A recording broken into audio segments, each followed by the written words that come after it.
ਬਿਸਮਿਲ੍ਲਾਹਿਰਰਹਿਮਾਨਿਰਰਹੀਮ। अस्सलाम वालेकुम ਦੋਸਤੋ, ਠੀਕ ਹੋ? ਤੁਹਾਡਾ ਆਪਣਾ ਭਰਾ ਮੰਜ਼ਰ ਬਾਟਾ। ਕੱਲ ਦੀ ਵੀਡੀਓ ਦੇ ਵਿੱਚ ਤੁਹਾਨੂੰ ਮੈਂ ਦੱਸਿਆ ਸੀ ਟੋਬਾ ਟੇਕ ਸਿੰਘ ਆਪਣੇ ਹਾਸੇ ਅੱਡੇ ਦੇ ਉੱਤੇ, ਤੇ ਅੱਡੇ ਦੇ ਉੱਤੇ ਕੁਝ ਗੱਡੀਆਂ ਦਾ ਇੰਦਾ ਰਸ਼ ਆ, ਜਿਵੇਂ ਪਿੱਛੇ ਗੱਡੀਆਂ ਨਹੀਂ ਖਲੋਤੀਆਂ, ਡਿੱਗ ਲੱਗਾ ਖਲੋਤਾ ਗੱਡੀਆਂ ਦਾ, ਐਵੇਂ ਤਰ੍ਹਾਂ ਗੱਡੀਆਂ ਖਲੋਤੀਆਂ ਆਣ। ਅਸਾਂ ਵੀ ਗੱਡੀ ਉੱਥੇ ਲਾਈ ਉਸ ਜਗ੍ਹਾ ਤੇ, ਗੱਡੀ ਖਿਲਾਰ ਕੇ ਹੋ ਕੇ ਸੈਂ ਗਿਆ ਸੀ। ਰਾਤ ਸਾਰੀ ਅਸੀਂ ਸੁੱਤੇ ਰਹਿ ਗਏ। ਸੁਬह ਉੱਠੇ ਹਾਂ, नाश्ता किया। इतने दो निक्कियां निक्कियां होटलड़ियां हैं, एक रेहड़ी जी पिछा बनी हुई, तो एक ये छोटा जिहा होटल है बिस्मिल्ला होटल। इत्थों लंगर पानी करके ना तो सुबह मुड़ असी भाई इकराम साहब को बैठे रह गए अड्डे ते, साड़ी वारी कोई नहीं आई। मतलब सुबह जिसले उन्हें काउंटिंग की ने गड्डियां दी भी, गड्डियां टोटल कितनियां साढ़े कोल खलोतियां, तो उसले गड्डियां खलोतियां जी 31 गड्डियां खलोतियां, जिस दे विच FB गड्डियां भी हैं, 7D गड्डियां भी हैं, राकटा भी हैं, डब्बे भी हैं, वड्डे सैंपल भी हैं, 10 व्हीलर भी हैं। इस तरह की मुख्तलिफ गड्डियां जड़ियां 31 टोटल गड्डियां खलोतियां। तो हुण मैं गिनती की तो हुण जड़ियां गड्डियां खलोतियां ना जी, हुण टोटल गड्डियां खलोतियां 18। मतलब 13 गड्डियां दा माल बनया जिहड़ा लोडिंग करन वास्ते गड्डियां चलियां गईयां। तो हुण 12 सवा 12 का टाइम होया ना, बंदा एक ऐसा कि 57-37 मख जी बिस्मिल्ला ਜਿਹੜੇ ਤੈਨੂੰ ਇਕਰਾਮ ਸਾਹਿਬ ਬੁਲਾ ਰਹੇ ਨੇ। ਮੈਂ ਗਿਆ, ਉਹਨਾਂ ਮੈਨੂੰ ਆਖਿਆ ਵੀ ਲੋਡ ਕਰਨੀ। ਮੈਂ ਕਿਹਾ ਇਸੇ ਵਾਸਤੇ ਵਧਿਆ, ਸਟਾਪਾਂ ਦਾ ਮਾਲ ਹੈ, ਸੱਖਰ, ਨੁਸ਼ਹਿਰਾ, ਨਵਾਬ ਸ਼ਾਹ, ਮੀਰਪੁਰ ਖਾਸ, हैदराबाद ਤੇ ਕਰਾਚੀ। ਮੈਂ ਆਖਿਆ ਵੀ ਯਾਰ ਵਿੱਚੋਂ ਸੱਖਰ ਨਹੀਂ ਕਟਿੰਦੇ। ਉਹਨਾਂ ਆਖਿਆ ਨਹੀਂ ਸੱਖਰ ਨਹੀਂ ਕਟੀਉਣਾ, ਇਹ ਸਟਾਪਾਂ ਦਾ ਮਾਲ। ਅੱਗੇ ਗੱਡੀ ਵਾਲਾ ਇੰਨੀ ਤਰ੍ਹਾਂ 2 ਦੀਵਾਰਾਂ ਖਲੋਤਾ ਰਹਿ ਗਿਆ, ਉਹ 2 ਦਿਨ ਖਲੋਤਾ ਰਹਿ ਗਿਆ। ਉਸ ਆਖਿਆ ਵੀ ਮੈਂ ਇਕੱਲਾ ਕਰਾਚੀ ਲੱਦਣਾ। ਤੇ ਅੱਗਾਂ ਗਿਆ ਤਾਂ ਅੱਗਾਂ फैक्ट्री वाले आख्या भी कल्ला कराची तू कोई नहीं जाना, जानी तो सटापां ते जानी। उस आख्या मैं नहीं जाता। वो मुड़ ओहदी जगह ते हुण मेन पे गलेंदे। उस आख्या भी मैं कल्ला कराची जाना। उन्हें आख्या भी जे कल्ले कराची जाने तो मुड़ कोई नूं गड्डी लोड आउणी। उस दी जगह ते मुड़ मेन गल है जी सटापां वाला माल है, तो इन्हां सटापां दा मुख्तलिफ किराया लिखिया होया, वाचर लई जाना, बिल्टी अगों जिहड़ा ना फैक्ट्री विचों सानूं मिल जासी। तो बिल सलाह मारी बैठा। हुण इंशाअल्लाह रवाना होने फैक्ट्री दे विच। उस फैक्ट्री दे माशाअल्लाह फैक्ट्री दे विच जितों पहले असीं लोड करना, उस फैक्ट्री विचों गड्डी लोड करसां ते जसांगे 14-15 गड्डियां रोज़ दियां जिहड़ियां ना 12-13-14 गड्डियां रोज़ दियां भाई इकराम साहब लैंदे ने। और हर किस्म की गड्डी, मतलब जिवें तुहानूं दस्सिया राकटां, 7D सैंपल, सारियां गड्डियां इत्थे आ जांदियां ते वारी ते लोड करिंदे। जिहड़ा गड्डी वाला पहले आवे उसका पहला नंबर, जो बाद आए उसका बाद नंबर। राती सिक्योरिटी गार्ड वधा हुंदा इत्थे, वो जिवें अमने है ना वो नंबर लिख लैंदा। सुबह मुड़ उस तरतीब नाल नबाई होरी गड्डी लोड करेंदा। तो आमिर भी वसड़ लैड फैसलाबाद ला के उस भी आना, उहदे कोल शामी आ पड़सी। तो असीं इंशाअल्लाह हुण लोड करन जावां।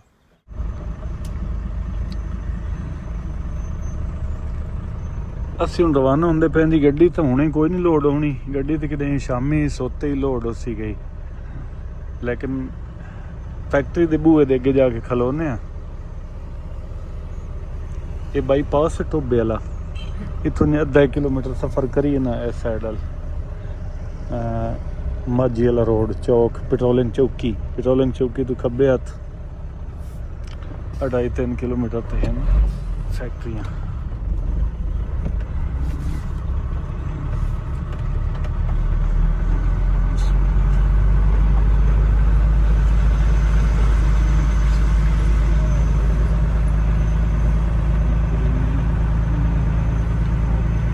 गड्डी दे ना मेरा दिल है झाड़ू दे लवी है, जो फर्श दे ना इन्ने मैनू मालूम होंदा पिया कचरा मचरा पिया। हाँ तो सर्विस करा के खिलारी बरल मोड़ी को किकरां दी लौंग शौंग जड़ी है ना वो पई है, मैनू शक पौंदा।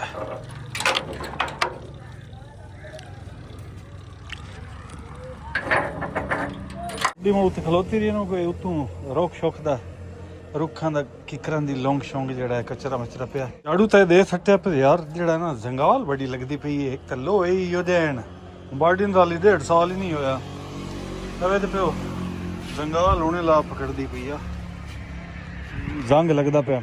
मेरा दिल ये है भाई इस नूं ना अंदर वारों बाडी नूं पेंट ना करा छोड़ा। झाड़ू है दुकान वाले कोल मंगया, इस दुकान वाले कोल इन्हूं हुण करिए वापस।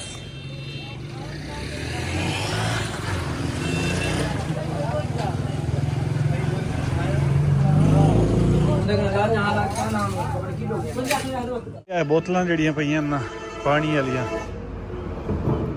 ਇਹ ਵੀ ਭਰ ਕੇ ਰੱਖ ਲਈਏ ਲੋੜ ਪੰਦੀ ਪਾਣੀ ਦੀ। ਇਹ ਸਾਡੇ ਦੋਸਤ ਨੇ ਭਾਈ ਸਜਾਦ ਸਾਹਿਬ ਉਹ ਗੱਡੀ ਲੋਡ ਕਰਕੇ ਜਾ ਰਹੇ ਸੁਣ ਲਿਆ ਹਰਨ ਸੁਣ ਲਿਆ।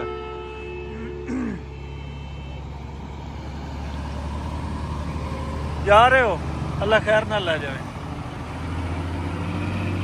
ਟਾਈਮ ਨਾਲ ਹੋ ਗਈ ਨੇ ਲੋਡ ਗੱਡੀ ਇੱਥੇ ਟਾਈਮ ਨਾਲ ਜਾਂਦੇ ਨਾ ਦੋਨ ਚਲੋ ਜਿਹੜਾ ਦੋਨ ਦੇ ਪੰਦਿਆਂ ਤੀਕਰ ਇਹ ਕਿਤੇ ਬਾਵਲपुर ਕ੍ਰਾਸ ਕਰ ਜਾਸਣਗੇ ਨਾ ਤੇ ਬਾਵਲपुर ਤੋਂ ਅੱਗੇ ਮੁੜੇ ਇਤਨੀ ਕੋਈ ਢੇਰ ਧੁੰਦ ਨਹੀਂ ਹੁੰਦੀ। ਨਾਲੇ ਵੈਸੇ ਬੰਦਾ ਜੀਟੀ ਰੋਡ ਤੇ ਚੜ ਜਾਵੇ ਨਾ ਮੁੜ ਗੱਡੀਆਂ ਦੀ ਕਾਨਵਾਈ ਦੇ ਵਿੱਚ ਬੰਦਾ ਰਲ ਜਾਂਦਾ ਤਾਂ ਮੁੜ ਉੱਥੇ ਐਡੀ ਪਰੇਸ਼ਾਨੀ ਨਹੀਂ ਬਣਦੀ। ਪਰੇਸ਼ਾਨੀ ਬਣਦੀ ਹੈ ਇਹੋ ਜਿਹੇ ਰੋਡਾਂ ਤੇ ਉੱਥੇ ਰੌਲਾ ਬਣਦਾ ਮਤਲਬ ਧੁੰਦ ਸ਼ੁੰਦ ਪੈ ਜਾਵੇ ਨਾ ਇਕੱਲੀ ਗੱਡੀ ਹੋ ਜਾਵੇ ਤਾਂ ਮੁੜ ਖਿਆਈ ਹੁੰਦੀ। ਇੱਥੇ ਨਾਲ ਹੀ ਮਸਜਿਦ ਹੈ ਤੁਹਾਨੂੰ ਪਤਾ ਮਸਜਿਦ ਨਮਾਜ਼ ਪੜ੍ਹ ਲਈ ਦੀਗਰ ਦੀ ਨਮਾਜ਼ ਦਾ ਟਾਈਮ ਹੈ ਤੇ ਹਾਲੀ ਹੁਣ ਮੈਨੂੰ ਨਹੀਂ ਲੱਗਦਾ ਮੈਨੂੰ ਮਾਲੂਮ ਹੁੰਦਾ ਵੀ ਸਾਡੀ ਗੱਡੀ ਲੋਡ ਕਿਤੇ 10-11 ਵਜੇ ਹੋਰ ਆਣੀ। ਹਾਲੀ ਤਾਂ ਗੱਡੀ ਲੋਡ ਹੋਣ ਦੇ ਨਾ ਕੋਈ ਚਾਂਸ ਇਮਕਾਨ ਕੋਈ ਨਹੀਂ ਕਿਉਂਕਿ ਮੇਰੇ ਤੋਂ ਜਿਹੜੀਆਂ ਪਹਿਲੇ ਗੱਡੀਆਂ ਆਈਆਂ ਨਾ ਉਹ ਲੋਡ ਹੁੰਦੀਆਂ ਪਈਆਂ ਅਡੋਲ ਖਲੋਤੇ ਜਿਵੇਂ ਆਇਆ ਸੀ ਨਾ ਉਨੇ ਅਡੋਲ ਖਲੋਤਾ। ਨਵਾਂ ਇੱਕ ਕੱਟਾ ਖੋਲ ਗਿਆ ਜਿਹੜਾ ਮੇਰੇ ਨਾਲ ਛੋਰਨਾ ਵਦਾ ਸ਼ਫਕਤ ਉਹ ਕੱਲ ਸੁਬਹ ਤੁਸੀਂ ਵੇਖਿਓ ਸੀ ਮੇਰੇ ਨਾਲ ਨਾਸ਼ਤਾ ਕਰਨ ਦਾ ਬੈਠਾ ਇਹ ਕੱਲ ਵਾਲੀ ਵੀਡੀਓ ਦੇ ਵਿੱਚ ਤੁਸੀਂ ਵੇਖਿਆ ਇੱਥੇ ਬੈਠਿਆ ਸੀ ਇੱਕ ਵਾਰੀ ਮੈਨੂੰ ਆਦਾ ਉਸਤਾਦ ਜੀ ਫੌਤਕੀ ਹੋ ਗਈ। ਮੈਂ ਆਖਿਆ ਵੀ ਖੈਰ ਹੋਵੇ ਇੰਸ਼ਾਅੱਲਾ ਕੌਣ ਫੌਤ ਹੋਇਆ? ਮੈਨੂੰ ਆਦਾ ਜੀ ਮੇਰਾ ਦਾਦਾ ਫੌਤ ਹੋ ਗਿਆ। ਯਾਰ ਮੌਤ ਫੌਤ ਤਾਂ ਹਰ ਬੰਦੇ ਦੇ ਨਾਲ ਹੁੰਦੀ ਹੈ। ਮੈਂ ਆਖਿਆ ਇੰਨਾ ਲਿਲਾ ਵਾ ਇੰਨਾ ਇਲਾ ਰਾਜਿਊਨ ਅੱਲਾ ਪਾਕ ਹੁਣ ਜੰਨਤ ਵਿੱਚ ਜਗ੍ਹਾ ਦੇਵੇ ਤੇ ਹੁਣ ਜਿਹੜੇ ਮੈਨੂੰ ਜਾਵਣਾ ਪੰਦਾ ਪਿਆ। ਮੈਂ ਆਖਿਆ ਯਾਰ ਵੇਖ ਲੈ ਅਗਰ ਗੁਜ਼ਾਰਾ ਹੁੰਦਾ ਨਾ ਵੀ ਜੇ ਤੂੰ ਨਹੀਂ ਜਾਣਾ ਵੀ ਹੁਣ ਗੱਡੀ ਮੈਂ ਬਿਲਟੀ ਲਈ ਵਨਾ ਗੱਡੀ ਲੋਡ ਹੋਣੀ ਹੈ ਤੇ ਢੇਰ ਸਾਰਾ ਸਫ਼ਰ ਹੈ ਹੁਣ ਇਸ ਟਾਈਮ ਮੈਂ ਬੰਦਾ ਕਿਦੋਂ ਲੈ ਆਵਾਂ ਤੇ ਵੇਖ ਲਾ ਵੀ ਚਲੋ ਮੈਨੂੰ ਉੱਥੇ ਪੜਵਾ ਕੇ ਰਾਹ ਵਿੱਚ ਕੋਈ ਹੋਰ ਬੰਦਾ ਬਣਾ ਲੈਂਦੇ ਇੱਦਾਂ ਦਾ ਕੋਈ ਬੰਦਾ ਆ ਜਾਸੀ ਤੇ ਤੂੰ ਜਿਹੜੇ ਨਹੀਂ ਜੀ ਮੈਂ ਤਾਂ ਹੁਣੇ ਜਾਣਾ। ਮੈਂ ਉਹਨੂੰ ਕਿਰਾਇਆ ਖਰਚਾ ਦਿੱਤਾ। ਮੈਂ ਆਖਿਆ ਵੀ ਜਾ ਪਰੇਸ਼ਾਨੀ ਦੇ ਵਿੱਚ ਜ਼ਾਹਿਰ ਇਜ਼ਾਫਾ ਹੋ ਗਿਆ ਵੀ ਹੁਣ ਮੈਂ ਕਿਹੜੀ ਵਾਹ ਕਰਾਂ ਕੋਈ ਬੰਦਾ ਹੋਰ ਲੱਭਾਂ। ਸਹਿ ਦਿਮਾਗ ਦੌੜਾਇਆ ਇੱਕ ਹੋਰ ਦੋਸਤ ਆ ਉਹਨੂੰ ਫੋਨ ਕੀਤਾ ਮੈਂ ਕਿ ਯਾਰ ਚੱਕਰ ਲਵੈਨਾ ਉਸਦਾ ਕਿ ਨਹੀਂ ਬਈ ਸਾਡੀ ਹੜਤਾਲ ਖੁੱਲ ਗਈ ਹੈ ਮੈਂ ਨਹੀਂ ਆ ਸਕਦਾ ਮਾਜ਼ਰਤ। ਮੈਂ ਠੀਕ ਹੈ ਆਮਿਰ ਬਿਰਾ ਵਸਲ ਲੈਂਦਾ ਪਿਆ ਮੁੜ ਗਵੇੜ ਆਇਆ। ਮੈਂ ਕਿਹਾ ਯਾਰ ਉਹਨੂੰ ਫੋਨ ਕਰਾਂ ਉਹ ਵਸਲ ਲੈਂਦਾ ਪਿਆ। ਮੈਂ ਕਿਹਾ ਵੀ ਤੂੰ ਨਾ ਗੱਡੀ ਗੱਲ ਨਹੀਂ ਉਸ ਕਿ ਯਾਰ ਮੈਂ ਗੱਡੀ ਹਾਲੀ ਤੱਕ ਨਾ ਅਸੀਂ ਫੈਸਲਾਬਾਦ ਹੁਣ ਨਿਕਲਿਆ। ਮੈਂ ਕਿ ਚਲੋ ਮਿਹਰਬਾਨੀ ਕਰ ਤੂੰ ਜਿਹੜਾ ਤੇਰੇ ਨਾਲ ਬੰਦਾ ਵਧਾ ਨਾ ਉਸ ਨੂੰ ਨਾ ਤੂੰ ਮੇਰੇ ਨਾਲ ਗੱਲ ਲਾਇਆ ਵੀ ਕਿਉਂਕਿ ਹੁਣ ਬਿਲਟੀ ਜੋ ਲਈ ਵਧਿਆ ਹੁਣ ਹੋਰ ਤਾਂ ਚਾਰਾ ਕੋਈ ਨਹੀਂ। ਉਹ ਹੁਣ ਸ਼ੋਰ ਆਉਂਦਾ ਪਿਆ ਜੀ ਉੱਤੋਂ ਬੱਸ 'ਤੇ ਚੜਿਆ ਹੋਇਆ ਉਹ ਆਉਂਦਾ ਪਿਆ ਉਸ ਨੂੰ ਮੈਂ ਨਾਲ ਲੈ ਜਾਣਾ ਤੇ ਇਨਸ਼ਾਅੱਲਾ ਇਹ ਚੱਕਰ ਤਾਂ ਲਾ ਆਉਂਦੇ ਤੇ ਮੁੜ ਕੋ ਹੋਰ ਬੰਦਾ ਲੱਭਦੇ ਆ। ਅੱਲਾ ਕਰੇ ਸੀ ਕੋਈ ਨਾ ਕੋਈ ਬਾਣੀ ਜੈਸੀ ਬੇਰੁਜ਼ਗਾਰੀ ਇਤਨੀ ਹੈ ਡਰਾਈਵਰ ਅੱਗੇ ਤਾਂ ਮਗਰ ਹੁੰਦੇ ਆਣ ਵੀ ਮੈਨੂੰ ਰੱਖੋ ਤੇ ਮੈਨੂੰ ਰੱਖੋ ਤੇ ਜੇ ਹੁਣ ਲੋੜ ਪੰਦੀ ਹੈ ਉਸ ਲਈ ਡਰਾਈਵਰ ਤਾਂ ਸਾ ਹੈ ਲੇਕਿਨ ਮੁੜੋ ਹਰ ਬੰਦੇ ਨਾਲ ਦੇ ਜ਼ਮੀਰ ਤਾਂ ਨਹੀਂ ਨਿਕਲਦਾ ਤੇ ਅੱਲਾ ਕਰੇ ਸੀ ਕੋਈ ਨਾ ਕੋਈ ਬੰਦਾ ਬਣ ਜਾਸੀ ਤੇ ਉਹ ਨਿੱਕੇ ਨਾਲ ਲੱਗੇ ਹੋਇਆ ਰੱਬ ਤਾਂ ਰਾਹ ਦੇ ਵਿੱਚ ਚੱਲੀ ਹਾਂ। ਮੈਂ ਕਿ ਯਾਰ ਸ਼ਾਮ ਹੁੰਦੀ ਪਈ ਵੇਖ ਲਾ ਥੋੜਾ ਜਿਹਾ ਜਲਦੀ ਕੋਸ਼ਿਸ਼ ਕਰ ਹੋ ਸਕੇ ਜੀ ਮੈਂ ਨਾਊਂ ਕਿਤੇ ਹਮਾਮ ਤੇ ਆਉਂਦਾ ਪਿਆ। ਚਲੋ ਹੋ ਸਕਦਾ ਹੈ ਇਸ ਸੱਚੀ ਸਾਡੇ ਹੱਕ 'ਚ ਬਿਹਤਰੀ ਹੋਸੀ। ਗੱਡੀ ਲੋਡ ਕਰਕੇ ਜਾਂਦੇ ਹਾਂ ਸਟਾਪ ਵਾਲਾ ਮਾਲ ਹੈ ਹਰ ਸਟਾਪ ਦਾ ਮੁਖਤਲਿਫ ਕਿਰਾਇਆ ਲਿਖਿਆ ਹੋਇਆ। ਫੈਕਟਰੀ ਦੇ ਵਿੱਚ ਨਾ ਗੱਡੀਆਂ ਬਾਕੀ ਦੀਆਂ ਲੋਡ ਹੁੰਦੀਆਂ ਪਈਆਂ ਜਿਹੜੀਆਂ ਪਹਿਲੇ ਆਈਆਂ ਖਲੋਤੀਆਂ ਸਾਡੇ ਤੋਂ ਤੇ ਸਾਨੂੰ ਤਾਂ ਪੁੱਛਿਆ ਬੁਲਾਇਆ ਕੋਈ ਨਹੀਂ ਕਿਸੇ ਅਸੀਂ ਨਹੀਂ ਅਡੋਲ ਬਾਹਰ ਖਲੋਤਿਆਂ ਦੀ ਅੱਗੇ ਖਲੋਤੇ ਸੀ। ਇੱਥੇ ਨੇ ਲੰਗਰ ਖਾਨਾ ਹੈ ਫੈਕਟਰੀ ਵਾਲਿਆਂ ਦਾ ਲੇਬਰ ਦੀ ਮਜ਼ਦੂਰਾਂ ਦੀ ਰੋਟੀ ਪੱਕਦੀ ਹੈ ਕਿਉਂਕਿ ਇੱਥੇ ਇਹਦੇ ਵਿੱਚ ਇੱਕ ਹੋਟਲ ਹੈ ਸਹੀ ਨਿਕੜੂ ਜਿਹਾ ਇੱਕ ਦੋ ਉੱਥੇ ਕੋਈ ਨਹੀਂ ਹਾਲ ਹੁੰਦਾ ਉਸ ਨਾਲ ਮੁੜ ਇਹੋ ਹੀ ਠੀਕ ਹੈ ਇਹ ਲੰਗਰ ਖਾਨਾ। ਤੇ ਅੱਜ ਨਾ ਪੁੱਛ ਲਈਏ ਵੀ ਪਕਾਇਆ ਕੀ ਸ਼ਾਇ ਨੇ ਇੰਨੇ ਅੱਗੇ ਵੀ ਵਿੰਦਾ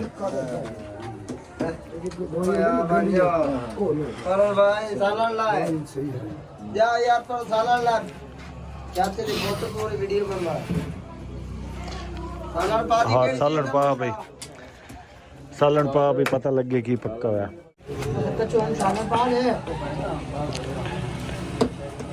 दाल छोले नहीं पूरे मुल्क देखना तगड़े गाली कटे सरिया तारी ललाई भैया ये ਤੁਹਾਡੀ ਅੰਮਾ ਹੈ ਬਈ ਸਾਰਿਆਂ ਦੀ ਇਹ ਅੰਮਾ ਹੈ ਉਹ ਵੀ ਅੰਮਾ ਹੈ ਇਹ ਦੋਵੇਂ ਕੰਮ ਹੈ ਨਾ 3000 ਸਾਡੀ ਬੈਨ ਖਾਲੀ ਹੈ ਭਾਵੇਂ ਬਾਹੂ ਸਾਡੇ ਕਹਾਣੀ ਸਾਲ ਹੁਣ ਪੰਡਾ ਸਾ ਬਣਾਉਂਦੇ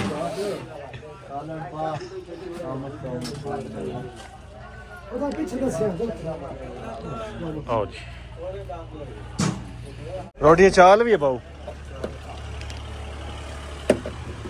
ਬਿਸਮਿल्लाह रहमान रहीम एक दो बहु ने दोस्तों चिरकी जी ने गड्डी लवाई आ इत्थे मुंशी साहब दूसरी गड्डियां तो दोहरियां खलोतियां साड़ी गड्डी उन्हें लवाई है दी ते उम्मीद करना भी इन्ने लगातार ही लोड हो जासी गई ये कम जड़ा ना ढाड तेजी नाल शुरू है तकरीबन 2 हिस्से लोड होगी एक हिस्सा रह गई है सोते ले लाई अस गड्डी हूँ तकरीबन 8:30 होंगे पे ना उम्मीद करना और घंटे तो ला ही छोड़े सन ये गड्डी कढ़न सन टीम जड़ियां ना जुड़ियां हुई इधर को बारदाना बनावन वाले इस पासे बारदाना पेटियां तैयार हो रही हैं इधर पैकिंग होंगी पी है भी अपना माल ही है ना मतलब ਜਿਹੜੇ ਵਪਾਰੀ ਰਸਨ ਲੋਡ ਕਰਦੇ ਵਦੇ ਨਾ ਉਸ ਵਪਾਰੀ ਦਾ ਮਾਲ ਤਿਆਰ ਹੁੰਦਾ ਪਿਆ ਮਿੱਠੂ ਉੱਤੇ ਲਿਖਿਆ ਇਹ ਵੀ ਆਪਣੀ ਗੱਡੀ ਲੋਡ ਹੋਣਾ ਜਿਹੜਾ ਇਹ ਪਿਆ 888 ਮਾਰਕਾ ਇਹ ਵੀ ਤਿਆਰ ਹੁੰਦਾ ਪਿਆ ਬਾਕੀ ਕੁਝ ਹੁਣ ਮਾਲ ਚਲਸੀ ਇਹ ਬੇਟਾਪੇ ਨੂੰ ਮਾਲ ਤੇ ਪੈ ਨਾ ਇਹ ਉਹਦੇ ਮਸ਼ੀਨ ਦੇ ਗਾਲ ਵਾਲੇ ਸਨ ਉਹ ਪ੍ਰੋਸੈਸ ਹੋ ਕੇ ਤੇ ਇਹ ਸਾਰਾ ਇੱਥੇ ਪੈਕਿੰਗ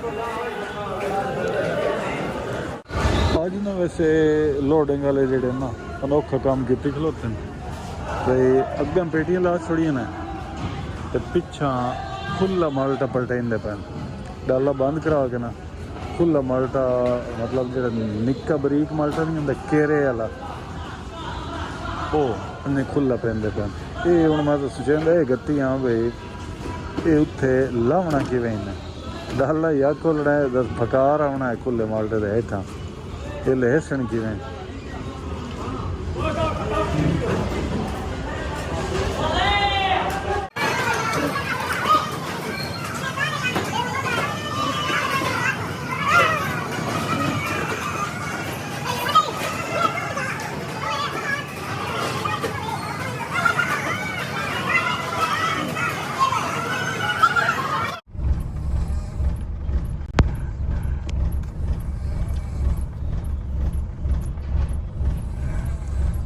दोस्तों 10 वज गए रात दे 10 वज गए हूँ अल्लाह खैर करे असी गड्डी कढ़ेंदे पे दुआ करे सो अल्लाह पाक खैर खरीत दे नाल ले जावे और अपने हबीब दे सदके सारे मुसाफिरां नूं खैर खरीत दे नाल मंजिल मकसूद तक पहुंचावे अल्लाह पाक बिस्मिल्लाह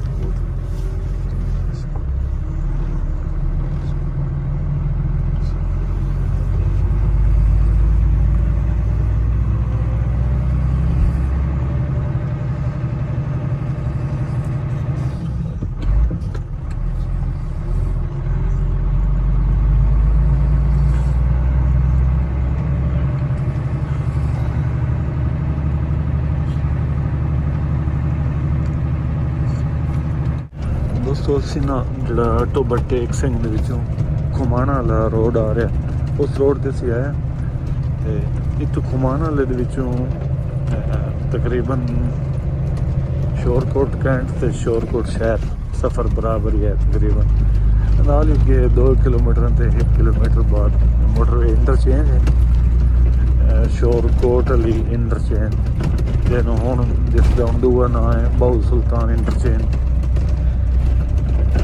असा मोटरवे कोई नहीं चढ़ना असा इंशाल्लाह जाना चलो चल